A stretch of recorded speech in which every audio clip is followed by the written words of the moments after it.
आपदा में अवसर ढूंढना जिनकी पॉलिसी रही हो, अवसरों के लिए आपदा लाना उनके लिए कौन सी बड़ी बात है। पिछली बार पुलवामा हमले के शहीदों के नाम पर वोट मांगा था, अब पहलगाम के मृत पर्यटकों की बारी। मैं दिनकर का वंशज हूँ, यह सीना ठोक के बोलूंगा, ऐसे लोगों को भारत में रहने का अधिकार नहीं। थोड़े में ज्यादा स्वाद यही तो है इसकी खास बात। वाओ मम्मा, क्या स्वाद है। अरे मेरे राजा, पहलगाम हमले को लेकर लोक गीतों के जरिए मोदी सरकार को घेरने वाली लोक गायिका नेहा सिंह राठौड़ के खिलाफ लखनऊ के हजरतगंज थाने में मुकदमा दर्ज किया गया है। राष्ट्रीय कवि अभय प्रताप सिंह उर्फ अभय सिंह निर्भीक ने नेहा सिंह राठौड़ के खिलाफ तहरीर दी थी। उसी आधार पर अब उनके खिलाफ मुकदमा दर्ज किया गया। लखनऊ निवासी अभय प्रताप सिंह ने नेहा सिंह राठौड़ पर आरोप लगाते हुए कहा कि उन्होंने सरकार के खिलाफ इतने ट्वीट किए कि अब पाकिस्तान में भी उन्हें शेयर किया जा रहा है। ये एक देश प्रेमी का नहीं बल्कि देशद्रोही का काम है। दरअसल 22 अप्रैल को जम्मू कश्मीर के पहलगाम में पाकिस्तान समर्थित आतंकी संगठन ने हिंदू पर्यटकों को उनका धर्म पूछकर गोली मार दी थी, जिसमें 26 पर्यटकों की मौत हो गई थी। आतंकवादियों की इस कायराना हरकत से पूरे भारत में पाकिस्तान के प्रति रोष की भावना उत्पन्न हो गई। पहलगाम में देश की आत्मा पर हुए इस हमले से आहत समस्त देशवासी और विपक्षी दलों के नेता एक स्वर में भारत सरकार से इस कायराना हमले का सख्त से सख्त बदला लेने की मांग कर रहे हैं। देश की सरकार पाकिस्तान से बदला लेने की तैयारी कर रही है, जिसके क्रम में भारत सरकार ने पाकिस्तान पर सिंधु जल समझौता रोककर अनेक कड़े प्रतिबंध लगाए हैं। ऐसी स्थिति में लोक गायिका नेहा सिंह राठौड़ ने अपने वीडियो में पूछा कि 2000 पर्यटकों की सुरक्षा के लिए पहलगाम में क्या व्यवस्था थी, घायल लोगों को तुरंत एम्बुलेंस क्यों नहीं मिली। इसी के साथ नेहा सिंह राठौड़ ने आतंकी हमले में मारे गए लोगों को श्रद्धांजलि देते वक्त हुए इंतजाम के बारे में भी पूछा। इस दौरान उन्होंने पीएम मोदी की बिहार रैली पर भी सवाल उठाए। देश में आतंकी हमला हुआ है और आज प्रधानमंत्री मोदी जी बिहार में रैली करने जा रहे हैं क्योंकि वहां चुनाव है। क्या ये रैली करने का वक्त है? किसी में दम है जो उनसे सवाल पूछ ले? बीते 10 सालों में भाजपा के चुनाव प्रचार और अडानी को ठेके दिलवाने के अलावा मोदी जी ने किया क्या है?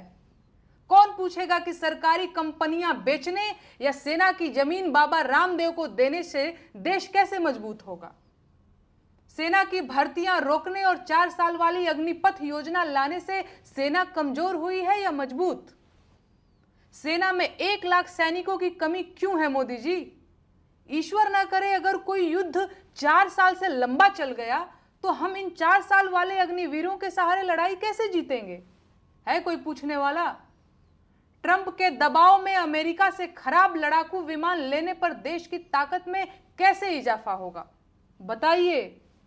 आतंकी हमले की आपदा में अवसर ढूंढकर भाजपा ने देश को जितना नुकसान पहुंचा दिया है उतना आतंकी हमले से भी नहीं पहुंचा था। हमला पूरे देश के खिलाफ था और पूरे देश को इसके खिलाफ एकजुट होकर लड़ना था, लेकिन भाजपा की घटिया राजनीति ने लोगों को ही आपस में लड़वा दिया। हमले में हिंदू, मुसलमान, ईसाई सभी मारे गए, लेकिन मीडिया ने हिंदुओं को पीड़ित और मुसलमानों को अपराधी बताने का एजेंडा चलाया।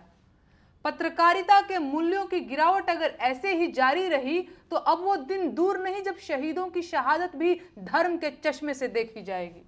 भगवान न करे देश में कभी ऐसा भी दिन आए, लेकिन मोदी जी हैं तो ये भी मुमकिन है।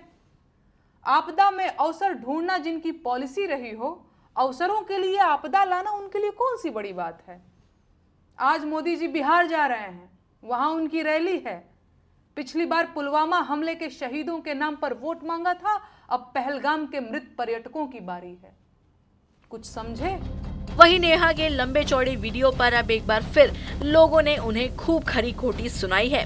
राष्ट्रीय कवि अभय प्रताप सिंह ने कहा कि नेहा ने सोशल मीडिया पर वीडियो शेयर करते हुए इस आतंकी हमले में मारे गए निर्दोषों पर सवाल उठाए।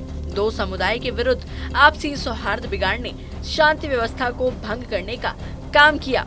साथ ही कहा कि नेहा सिंह राठौड़ लगातार पहलगाम हमले को लेकर देश विरोधी बातें कर रही हैं और अपने एक्स हैंडल से आपत्तिजनक पोस्ट कर रही हैं। पहलगाम में पाकिस्तान समर्थित आतंकवादियों द्वारा भारत की आत्मा पर हुए आतंकवादी हमले से जहां इस समय पूरा देश आहत है, प्रत्येक देशवासी देश की सरकार से मांग कर रहा है, यहां तक कि विपक्ष के सभी नेता एकजुट होकर देश की सरकार से एक अपने स्वर में स्वर मिलाकर मांग कर रहे हैं कि पाकिस्तान के खिलाफ, आतंकवादियों के खिलाफ हमें कड़ी से कड़ी कार्रवाई करनी चाहिए। ऐसी स्थिति में देश के इस संकट काल में जब नेहा सिंह राठौर जैसी तथाकथित कुछ कवित्री लोक गायिका देश के खिलाफ बयान देकर पाकिस्तान की मीडिया में सुर्खियां बटोर रही हैं और भारत के मान और सम्मान का हनन विदेशों में कर रही हैं, तब मैं कुछ पंक्तियां नेहा सिंह राठौर तक पहुंचाना चाहता हूं। ऐसे कुत्सित मानसिकता के लोगों तक पहुंचाना चाहता हूं कि दिल के गहरे सागर में यदि देश प्रेम का ज्वार नहीं, दिल के गहरे सागर में यदि देश प्रेम का ज्वार नहीं, जिनको मुल्क पड़ोसी भाता, भारत मां से प्यार नहीं, जिन लोगों ने वंदे मातरम गीत किया स्वीकार नहीं, जनगण मन अधिनायक जय हो जिनको अंगीकार नहीं, मैं दिनकर का वंशज हूं, यह सीना ठोक के बोलूंगा, ऐसे लोगों को भारत में रहने का अधिकार नहीं। जय हिंद, जय भारत, जय श्री राम। अभय प्रताप सिंह ने कहा कि नेहा सिंह राठौड़ के ये सभी भारत विरोधी बयान लगातार पाकिस्तान में खूब वायरल हो रहे हैं और पाकिस्तान में नेहा सिंह राठौड़ की प्रशंसा हो रही है। नेहा सिंह राठौड़ के सभी देश विरोधी बयान पाकिस्तान की मीडिया में भारत के खिलाफ प्रयोग किए जा रहे हैं और हमारे दुश्मन देश द्वारा भारत पर प्रश्न चिन्ह लगाए जा रहे हैं। संकट की ऐसी स्थिति में नेहा सिंह राठौड़ द्वारा लगातार भारत के खिलाफ बयानबाजी के कारण देश के कवि समाज के साथ साथ पूरे भारत देश के मान और सम्मान का हनन हो रहा है। कुछ तो सस्ता लो, सब बढ़िया लो, इसमें क्या खास बात है? थोड़े में ज्यादा स्वाद, यही तो है इसकी खास बात। मसाला